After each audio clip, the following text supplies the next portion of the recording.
नमस्कार दोस्तों, brains gossip का और एक नया ट्यूटोरियल पे आप सभी का स्वागत है। This is the 9th video of our electrostatic series and in this tutorial we are going to discuss about what is the concept of electric potential and potential energy. In the previous 8 videos we have started with Coulomb's law, application of Coulomb's law, electric lines of force, electric field, and we have already discussed Gauss's theorem and its application. So if you want to learn about this topic, please go back and watch those videos. So in today's tutorial we are going to start with electric potential. So we'll start with the definition. So first learn the definition of electric potential. So क्या है electric potential?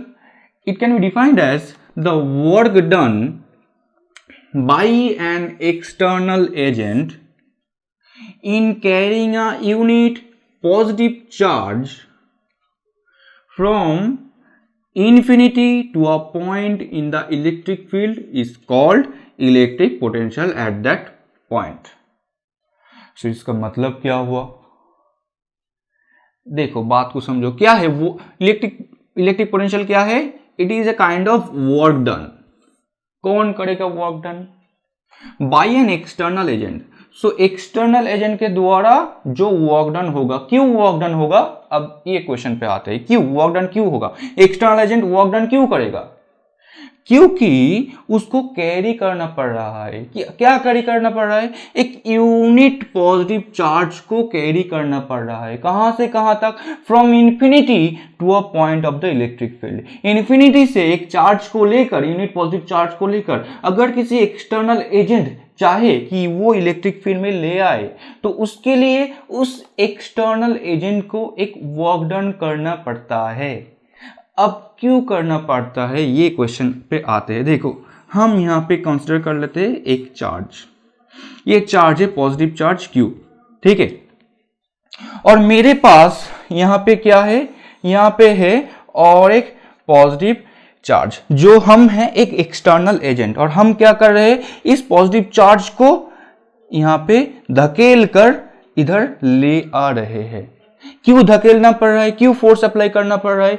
क्योंकि इन दोनों के बीच में एक repulsive force काम करेगा. हम एक्सटर्नल एजेंट है, हमें क्या करना पड़ रहा है? फोर्स का अगेंस्ट में फोर्स अप्लाई करके वर्क डन करना पड़ रहा है.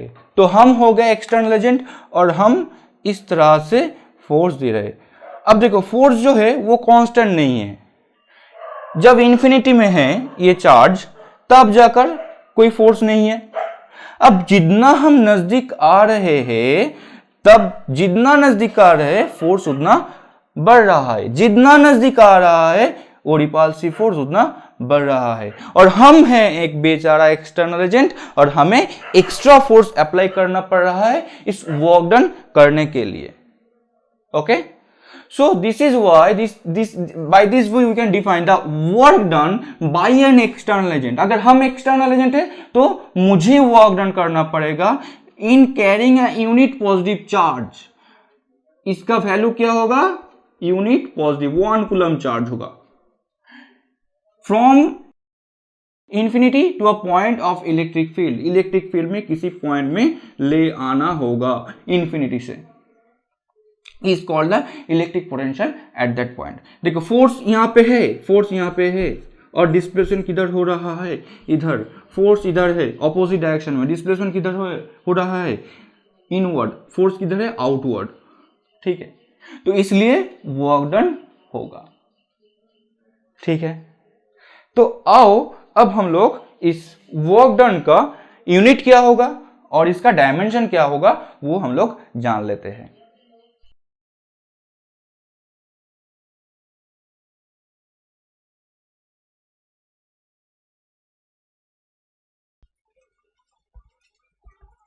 SI unit of potential. SI unit क्या है? एसआई यूनिट है volt. VOLT, volt. So 1 volt equal to क्या है?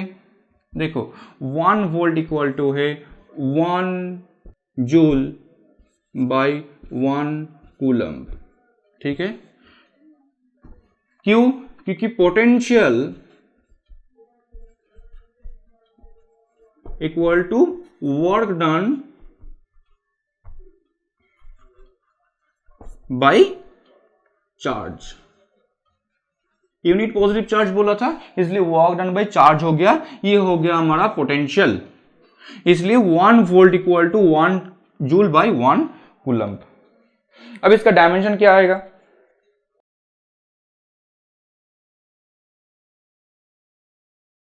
डायमेंशन क्या है, देखो डायमेंशन, देखो वोल्ट का डायमेंशन, वोल्ट का डायमेंशन मतलब क्या हुआ, मतलब हुआ वर्क का डायमेंशन, वर्क का डायमेंशन क्या है, वर्क का डायमेंशन है M L square T to the power -2 और चार्ज क्या है AT, ठीक है। अब क्या है M L square T to the power -2, तो टी तो यहाँ पे आ जाएगा, तो M L square T to the power -3 A to the power -1। So इस तरह से हम लोग कैलकुलेट कर लिए डायमेंशन ऑफ वोल्ट, ठीक है। अब हम लोग इस पोटेंशियल का फिजिकल इंटरप्रिटेशन जो है वो हम लोग देखने वाले हैं। देखो क्या है, बोल रहे कि एक positive charge always flows from higher potential to lower potential. मतलब क्या, अगर तुम्हारे पास एक पॉजिटिव चार्ज पार्टिकल है तो वो हमेशा हायर पोटेंशियल से लोअर पोटेंशियल में जाएगा, जितना जहां पे हाई पोटेंशियल है वहां से वो लो पोटेंशियल में जाएगा। क्यों जाएगा, क्योंकि उसका चार्ज पॉजिटिव है। अब a negative charge always flows from lower potential to higher potential। अब नेगेटिव चार्ज क्या करेगा, negative charge negative potential sorry lower potential से हायर पोटेंशियल में जाएगा। अब देखो इसको समझते हैं, बात को समझते हैं। पहले हम पहले टॉपिक को डिस्कशन कर लेते हैं, क्यों ये हायर पोटेंशियल लोअर पोटेंशियल में जाएगा। देखो अब यहाँ पे क्या है, यहाँ पे एक स्लोप है और यहाँ पे एक स्फीयर है, तो स्फीयर कहां से कहां तक आएगा, यहां से यहां तक आएगा, रोल करते करते करते करते यहां आ जाएगा। क्यों आएगा, क्योंकि इसका आंसर होगा क्यों, क्योंकि ये हाइट में है, क्योंकि नीचे की डायरेक्शन में फोर्स अप्लाई कर रहे हैं। अब तुम क्लास 11th पढ़े हो तो तुम्हें ये आइडिया रहेगा कि ग्रेविटेशनल पोटेंशियल कहां पे हाई है, यहां पे हाई है, कहां पे लो है, यहां पे लो है।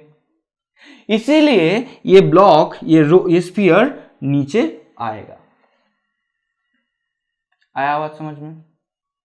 तो किसी भी चीज का ये कोशिश रहता है कि वो हमेशा लोअर पोटेंशियल में रहे, अगर वो पॉजिटिव चार्ज है। अब चार्ज में भी वही होगा। देखो अगर यहाँ पे एक पॉजिटिव चार्ज है, यहाँ पे एक पॉजिटिव चार्ज है, तो वो कहाँ जाएगा, दूर चला जाएगा, क्योंकि रिपेल करेगा। अब इसको हम इस रिपल्सन की कॉन्सेप्ट से नहीं समझेंगे, कूलॉम्स लॉ का कॉन्सेप्ट से नहीं समझेंगे। किस तरह से समझेंगे कि हम समझेंगे कि यहाँ पे अगर V1 है, यहाँ पे अगर V2 है, तो ये चार्ज पार्टिकल, यहाँ पे एक चार्ज Q है और यहाँ पे स्मॉल चार्ज स्मॉल q है, तो ये स्मॉल q V1 से V2 तक जाने की कोशिश करेगा। क्यों कोशिश करेगा, क्योंकि V1 में पोटेंशियल हाई है, V2 में पोटेंशियल लो है। इसीलिए चार्ज पार्टिकल ये कोशिश करेगा कि वो हायर पोटेंशियल से लोअर पोटेंशियल की डायरेक्शन में जाए। अगर ये माइनस हुआ तो क्या होगा, अगर माइनस हुआ, माइनस चार्ज होगा, नेगेटिव चार्ज होगा, तब जाकर वो इस डायरेक्शन में आने की कोशिश करेगा। अब कूलॉम्स लॉ के कॉन्सेप्ट से ये क्लियर है कि ये तो पॉजिटिव चार्ज है, ये तो नेगेटिव चार्ज है, वो इस डायरेक्शन में आने की कोशिश करेगा, क्योंकि उन दोनों के बीच में अट्रैक्टिव फोर्स है, क्योंकि unlike charge attract each other. तो इस तरह से हम लोग बात को नहीं समझेंगे। हम किस तरह से समझेंगे कि यहाँ पे जो है, यहाँ पे लोअर पोटेंशियल है, यहाँ पे हायर पोटेंशियल है, तो negative charge always try to move from lower potential to higher potential. अब क्वेश्चन ये आता है कि सर प्रॉब्लम क्या है। अगर फोर्स से भी चीजों को हम लोग समझ सकते हैं, क्यों हम लोग पोटेंशियल से चीजों को समझने की कोशिश कर रहे हैं, ये क्वेश्चन इंपॉर्टेंट है। इसके लिए समझना पड़ेगा कि पोटेंशियल क्या है, क्या ये स्केलर क्वांटिटी और वेक्टर क्वांटिटी है। पोटेंशियल जो है वो एक स्केलर क्वांटिटी है। क्यों, क्योंकि वर्क डन एक स्केलर क्वांटिटी है। अब पोटेंशियल मतलब क्या हुआ, work done per unit amount of charge. Charge क्या है, स्केलर क्वांटिटी है, वर्क डन स्केलर क्वांटिटी है, तो पोटेंशियल इसीलिए एक स्केलर क्वांटिटी है। इलेक्ट्रिक पोटेंशियल एक स्केलर क्वांटिटी है। अब ये तो एक बच्चा भी जानता है कि वेक्टर के मुकाबले स्केलर से हम लोग बड़ी आसानी से कैलकुलेशन कर सकते हैं। तो इसीलिए हमें फोर्स के मुकाबले अगर पोटेंशियल को लेकर, फील्ड के मुकाबले अगर पोटेंशियल को लेकर हम लोग कैलकुलेट कर सकते हैं, किसी न्यूमेरिकल को पोटेंशियल से अगर सॉल्व कर सकते हैं, तो फिर हम बड़े आसानी से चीज़ों को सॉल्व कर सकते हैं। तुम जब न्यूमेरिकल सॉल्व करोगे तब तुम लोग देखना कि पोटेंशियल को लेकर कैलकुलेट करना कितना आसान है। सिर्फ स्केलर क्वांटिटी है, ऐड कर दो, किसी भी डायरेक्शन की जरूरत नहीं है। तो अब हम लोग चले आते हैं पोटेंशियल डिफरेंस में। अब देखो यहां पे हम क्या कहें कि V1 का पोटेंशियल हाई है, V2 का पोटेंशियल लो है। तो इन दोनों का पोटेंशियल अगर हाई लो है तो दोनों का डिफरेंस भी हम लोग कैलकुलेट कर सकते हैं। तो V1 माइनस V2 अगर हम लोग कैलकुलेट करें तो इसको हम बोलते हैं कि V, ये जो है इसको हम बोलते हैं पोटेंशियल डिफरेंस।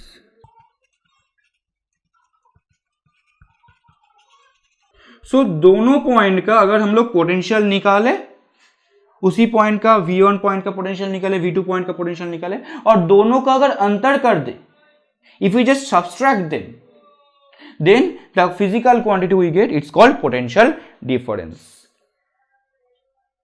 So हम इसको किस तरह से आइडेंटिफाई कर सकते हैं, किस तरह से डिफाइन कर सकते हैं कि एक चार्ज पार्टिकल को, यूनिट पॉजिटिव चार्ज पार्टिकल को अगर V1 से V2 तक ले जाना पड़े, तब जितना वर्क डन हम करते हैं उसको हम बोलेंगे कि वो है पोटेंशियल डिफरेंस है इन दोनों पॉइंट के बीच। एक यूनिट पॉजिटिव चार्ज पार्टिकल को V1 से हम लेकर गए V2 तक, इसलिए हमें एक वर्क डन करना पड़ता है। जो वर्क डन किए हम लोग, वो हम लोग बोलेंगे कि ये है इन दोनों पॉइंट के बीच का पोटेंशियल डिफरेंस। ठीक है, अब हम चले आते हैं इलेक्ट्रॉन वोल्ट, जो फिजिकल क्वांटिटी है। इलेक्ट्रॉन वोल्ट किसका यूनिट है, पता है किसका यूनिट है इलेक्ट्रॉन वोल्ट? इलेक्ट्रॉन वोल्ट है एनर्जी के यूनिट, मतलब वर्क डन का यूनिट। देखो तुम सब लोग इलेक्ट्रॉन वोल्ट तो जानते हो इलेक्ट्रॉन वोल्ट क्या है, मगर इलेक्ट्रॉन वोल्ट किस तरह से आता है, क्यों इलेक्ट्रॉन वोल्ट एक फिजिकल क्वांटिटी जो है वो एनर्जी को रिप्रेजेंट करते हैं, मतलब वर्क डन को रिप्रेजेंट करते हैं। काफी सारे स्टूडेंट ऐसे भी हो जो वो ये नहीं जानते। तो आज हम जान लेते हैं कि 1 इलेक्ट्रॉन वोल्ट क्या है। 1 इलेक्ट्रॉन वोल्ट, 1 इलेक्ट्रॉन वोल्ट मतलब क्या है? देखो अगर ये दो पॉइंट है, ये है ए, ये है B, so VA minus VB is the potential difference between these two point। अगर ये 1 वोल्ट हो, इन दोनों का बीच में अगर पोटेंशियल डिफरेंस है 1 वोल्ट, और हम क्या कर रहे हैं कि एक इलेक्ट्रॉन को लेकर VA से VB तक लेकर गए, A से B तक लेकर गए, इन दोनों के बीच में पोटेंशियल डिफरेंस क्या है? 1 वोल्ट। हम कितना चार्ज ले जा रहे हैं? 1 इलेक्ट्रॉनिक चार्ज। तो पोटेंशियल डिफरेंस इनटू चार्ज क्या आता है? पोटेंशियल डिफरेंस इनटू चार्ज आता है work done. So work done, 1 electron क्या है? Work done in moving 1 electron between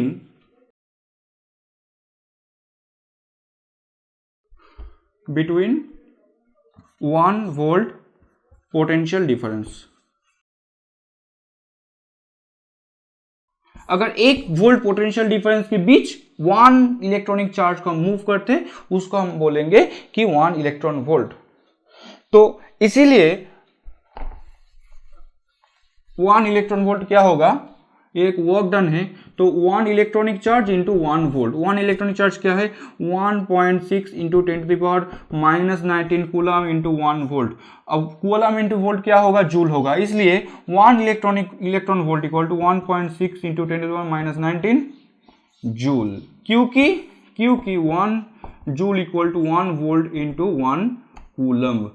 ठीक है, तो इस तरह से भी हम लोग इस 1 इलेक्ट्रॉन वोल्ट को रिप्रेजेंट कर सकते हैं।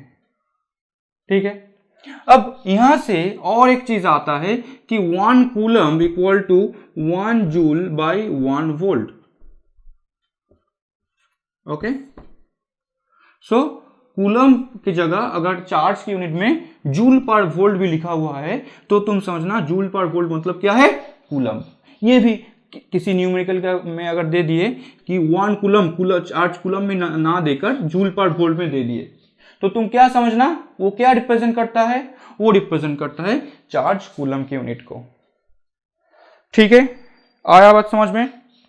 अब हमारा काम है electric potential due to a point charge क्या होगा। एक पॉइंट चार्ज के लिए क्या इलेक्ट्रिक पोटेंशियल आता है वो हम लोग कैलकुलेट करने वाले हैं। ठीक है, चलिए तो हम यहाँ पे क्या करने वाले हैं, हम यहाँ पे ये एक स्मॉल चार्ज और यहाँ पे एक चार्ज ले लेते हैं, हालांकि दोनों ही स्मॉल है, पॉइंट चार्जेस हैं।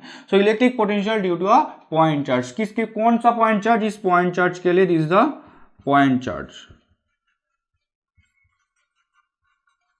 और ये हमारा क्या है, टेस्ट चार्ज। तो हम क्या करने वाले हैं, इस पॉइंट में, इस पॉइंट है P या इसका पॉइंट है P, तो P पॉइंट में इस Q पॉइंट चार्ज के लिए कितना पोटेंशियल होगा वो हम लोग जानने वाले हैं। ठीक है, अब देखो अगर यहां पे एक मान लो कि हम डिस्प्लेसमेंट कर रहे हैं, डिस्प्लेसमेंट है dx, फोर्स किधर काम कर रहा है, इस डायरेक्शन में। फोर्स का वैल्यू क्या है, force equal to 1/4 pi epsilon naught capital Q small q naught by r square, अगर डिस्टेंस r है। ठीक है, डिस्टेंस को हम नाम देते हैं x। ठीक है, तो ये होगा x स्क्वायर। ठीक है, हम नाम देते हैं, बाद में इसको r कंसिडर कर लेंगे। ठीक है, अब वर्क डन क्या होगा, work done equal to force into displacement F dot dx। ठीक है, अब dx क्या है, टूवर्ड्स है, और फोर्स क्या है, ऑपोजिट डायरेक्शन में है, तो क्या होगा माइनस एफ dx होगा, dw इक्वल टू। ठीक है, तो अब हमें क्या करने पड़ेगा, टोटल वर्क डन कैलकुलेट करना पड़ेगा। ठीक है, तो इसको मिटा देते हैं। तो टोटल वर्क डन हम लोग कैलकुलेट करते हैं। टोटल वर्क डन कहां से कहां तक, इन्फिनिटी से r पॉइंट तक वर्क डन कैलकुलेट करना पड़ेगा। ठीक है, वो क्या होगा, F dx minus F dot minus F dx। Okay, अब हम लोग क्या लिखते हैं यहाँ पे, हम यहाँ पे फोर्स का वैल्यू लिख देते हैं, minus infinity to r, force का वैल्यू क्या है 1/4 pi epsilon naught capital Q small q by x square dx। सही है, अगर नहीं है तो बोलो, समझ में आ गया होगा। अब हम लोग इसके अंदर जो भी कांस्टेंट टर्म है उसको हम लोग बाहर लिख लेंगे। ठीक है, तो बाहर क्या आएगा, Q आएगा, Q नॉट आएगा, 4 पाई एप्सिलॉन नॉट आएगा, और अंदर क्या रह जाएगा, अंदर infinity to r integration 1/x square dx। इसका इंटीग्रेशन क्या होता है, इसका इंटीग्रेशन होता है -1/x, so minus of q naught 4 pi epsilon naught -1/x infinity to r। आ गया बात समझ में। अब यहां पे हम क्या लिख लेंगे, इसको हम मिटा देते हैं। मेरा बोर्ड बहुत छोटा है एक्चुअली, सो इसलिए बहुत दिक्कत होता है लिखने में। तो क्या होगा, वर्क डन क्या होगा, वर्क डन इक्वल टू आएगा minus Q not 4 pi epsilon not, यहाँ पे -1/r प्लस 1/इन्फिनिटी। अब 1/इन्फिनिटी क्या होता है, 0 होता है, तो W इक्वल टू क्या होगा, Q not by 4 pi epsilon not r। ठीक है, ये हो गया वर्क डन।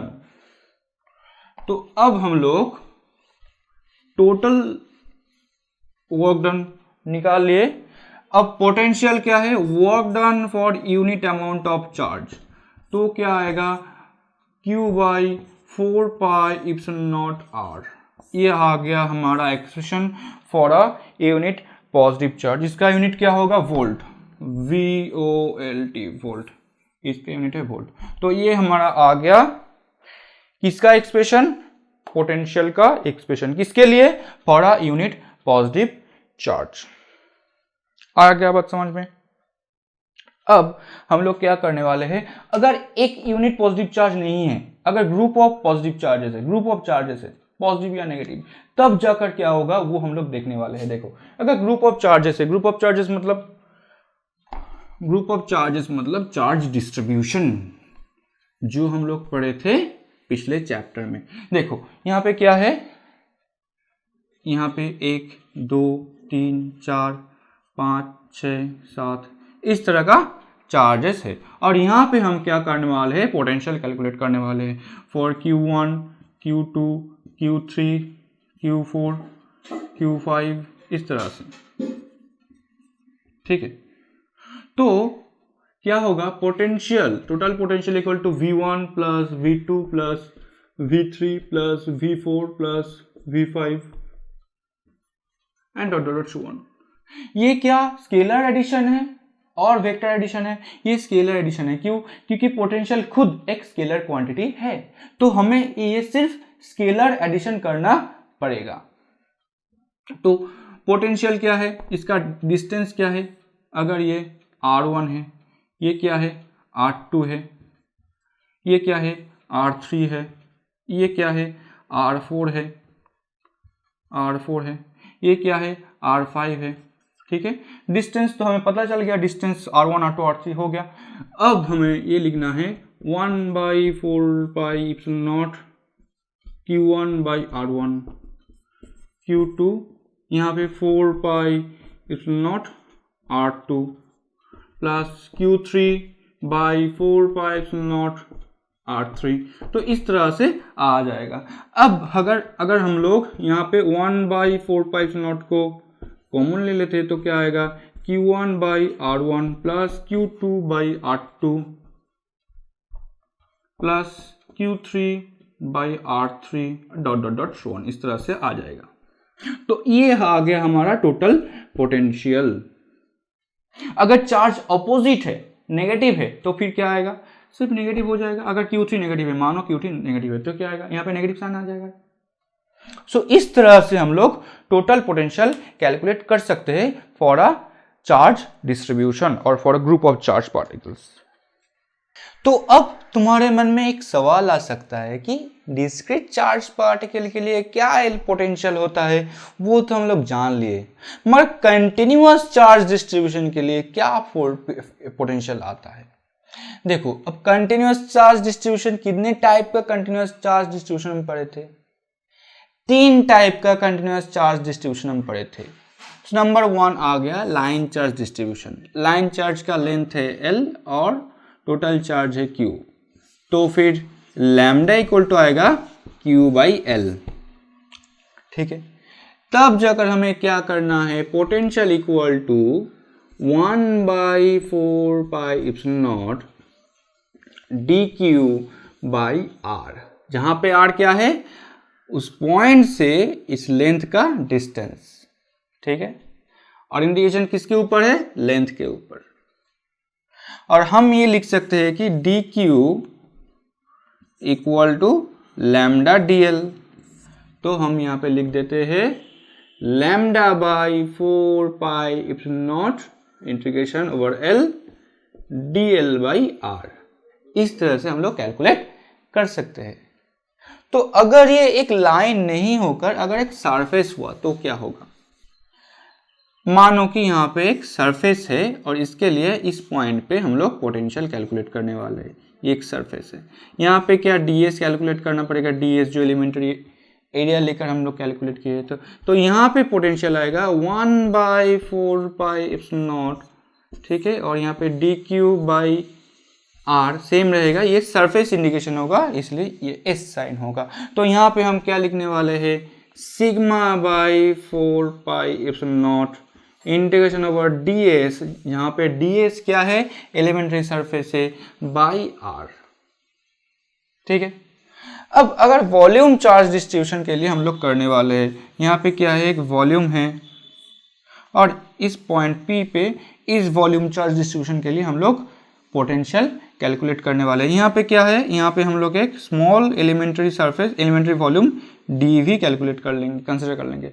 तो यहाँ पे पोटेंशियल क्या आएगा, equal to 1/4 pi epsilon naught same integration dq by r, किसके ऊपर होगा, v के ऊपर होगा, ये स्मॉल v लिखते हैं, rho by 4 pi epsilon not integration over dv by r, जहां पे r क्या है, इस dv से p तक का डिस्टेंस है r और dv है स्मॉल वॉल्यूम एलिमेंट।